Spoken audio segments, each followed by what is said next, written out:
ሰላም እንዴት ናችሁ? ውድ የዩቲዩብ ቻናል ተከታታዮች ዛሬም እንደተለመደው በአዲስ ቪዲዮ መጥተናል። አብራችሁን ሆኑ። ዛሬ የምናወራው ስለ ድምፃዊ ቃቂ ተስፋዬና ስለ ማንሱር ጀማል ነው።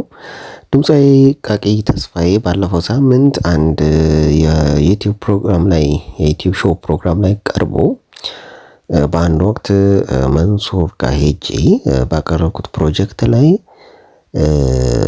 ብር መጠየቁ ነው። እንግዲህ ቃቂ መንሱር ብር አልሰጠኝም በማለት ያው ደሃ ነው መንሱር ተራ ቲክቶከር ነው የሚል አይነት አስተያየት ሰጥቶ ነበረ። ይህንን ምክንያት በማድረግ ትናንትና ደግሞ መንሱር ጀማል ማስጠንቀቂያ ሰጥቷል። ደጉ ታደለ የህግ ቢሮ ይላል። አይ ቲንክ ይሄ የህግ አማካሪው ይመስላል። እንግዲህ ሙሉ እንደዚህ ይላል። በፍትሐ ብሔር ህግ ቁጥር 1772 እና 1773 መሰረት የተሰጠ የጽሁፍ ማስጠንቀቂያ ይላል። ይሄ የጽሁፍ ማስጠንቀቂያ ለድምፃዊ ቃቂ ተስፋዬ የተሰጠ ነው።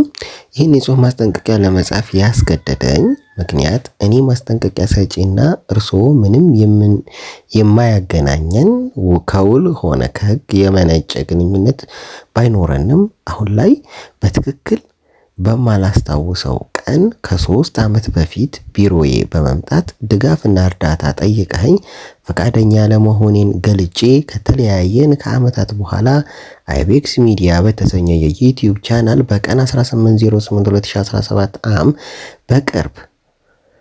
በመቅረብ መንሱር ጀማል ባለሀብት አይደለም ቲክቶከር ነው፣ እኔን የምትረዱኝ ባለሀብቶች መንሱርን እርዱትና መሰል ቃላቶችን በመጠቀም የሐሰት ሐሜትና ስም ማጥፋት አድርጎብኛል ይላል።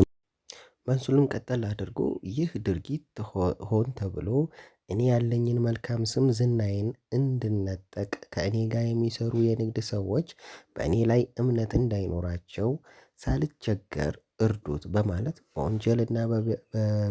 በወንጀልና በፍትሐ ብሔር ሊያስጠይቅ የሚችል ተግባር ፈጽመህብኛል።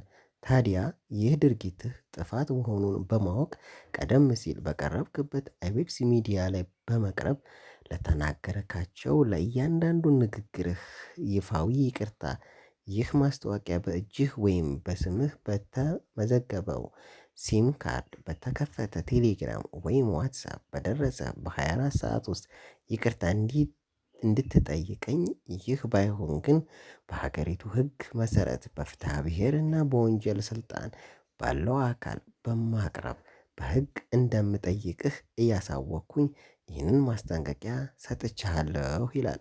መንሱር ጀማል ነው ለቃቂ ተስፋዬ ለድምፃዊ ቃቂ መንሱር ጀማል ለድምፃዊ ቃቂ ተስፋዬ ይህን የመሰለ ማስጠንቀቂያ ሰጥቶታል። ትንሽ አወዛጋቢ ነገር ነው። የቃቂን እንግዲህ በ24 ሰዓት ውስጥ ነው የሚለው። እስካሁን ድረስ ግን የተባለ ነገር የለም።